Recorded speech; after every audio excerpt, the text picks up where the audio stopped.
whatever we think of democracy, the reason our political democracy, to the extent we have one, doesn't work as well as it could or should, is because we try to marry it with an economic system that is not democratic.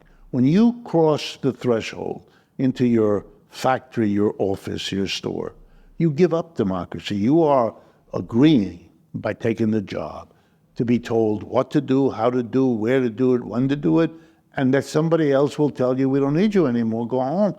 It's Friday, have a nice weekend, don't come back on Monday.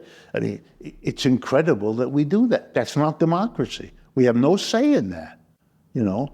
Somebody else decides whether what we do is valuable or not, adequate or not. I mean, it's amazing. We accept this. There will come a time when we will not. Just like people accepted there has to be a king. I make a joke in my classes. We didn't get rid of kings. We allowed them to change their name and come back with a disguise. We call them CEOs.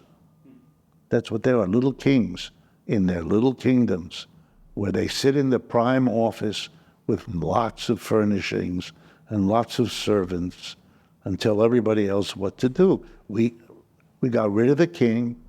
We don't regret it. Let's get rid of the king and the enterprise. We won't regret it either. It will not only make the enterprise into a democratic community, but it'll make the effort to do it in where we live much realer than it is now.